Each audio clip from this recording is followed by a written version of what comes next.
Pour la première question, je vais vous dire très solennellement, dans toute cette affaire, je n'ai jamais eu le sentiment d'avoir fauté.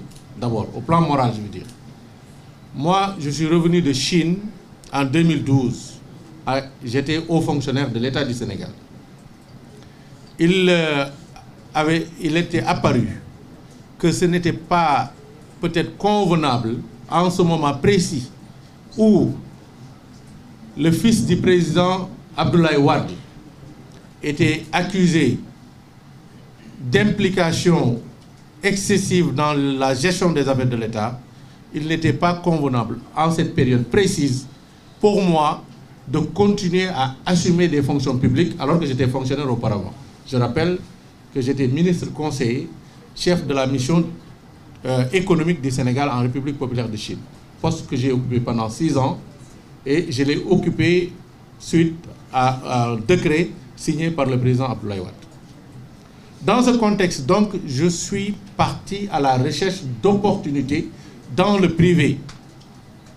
Je connaissais Franck Timis, il m'a été recommandé de nouveau ici à Dakar par M. Pierre Goudiaby Atepa, qui lui-même l'a clairement dit dans une émission, et il m'a été proposé de gérer les intérêts de Petrotim dans un premier temps en tant que consultant et après en tant que gérant de bureau de représentation. Je vous dis ici solennellement qu'à aucun moment Macky Sall n'a été au courant ou impliqué dans le processus de négociation de mon contrat avec Petrotim.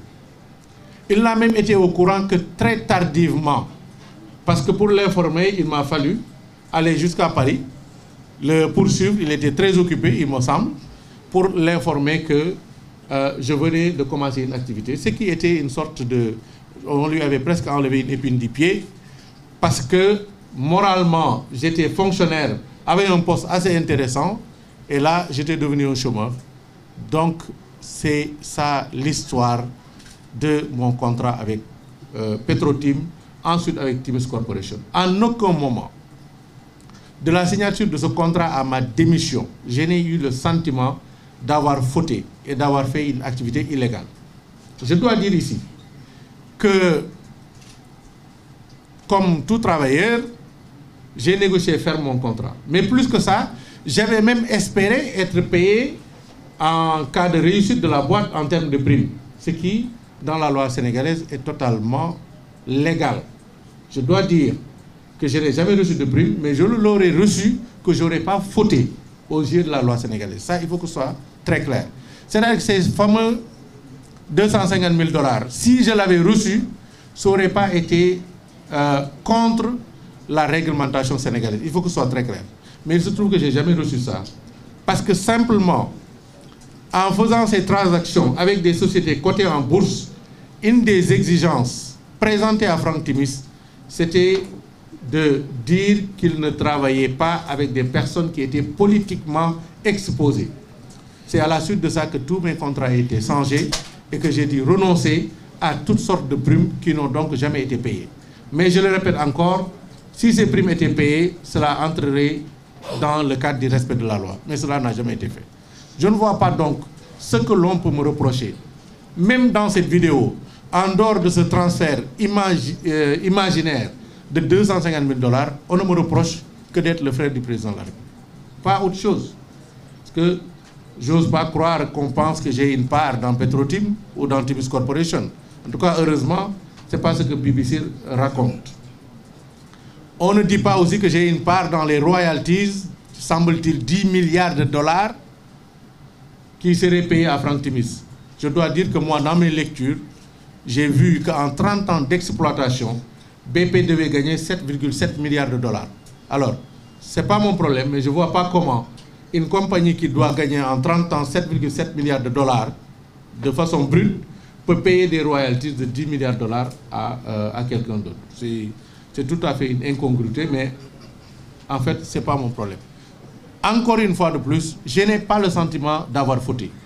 Je l'ai dit dernièrement dans une émission. Si j'avais soupçonné un seul moment que des découvertes aussi importantes allaient être faites, je n'imagine même pas que j'allais peut-être m'aventurer à cela. J'étais gérant d'un bureau de représentation, comme D'autres collègues à moi étaient gérants de bureau de représentation.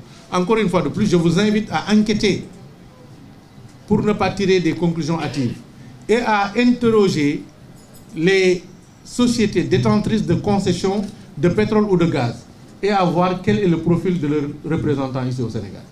Est-ce que c'est des ingénieurs géologues? Est-ce que c'est des gens qui ont eu auparavant de l'expérience dans le pétrole? Jamais. Parce que ce n'est pas la qualification qui est demandée. Encore une fois de plus, le rôle de représentant local est un rôle d'interface avec les partenaires locaux et principalement avec l'administration. Et je pense avoir été qualifié pour cela. Quand la polémique a enflé, j'ai pris mes responsabilités et j'ai quitté. Et c'est ça que je devais faire en tant que citoyen responsable. C'est fini. Merci. C'était la dernière question. Dernière question, si vous voulez. Il faut une dernière question. Donc je donne la parole à ce monsieur, s'il vous plaît. Seule question, s'il vous plaît. Omar Ndiaye, journaliste Nouvel Horizon. Moi, ce que je voudrais savoir, M. Sall, c'est la chronologie des événements. Vous avez dit quand est-ce que le contrat de Franck Timis a été signé.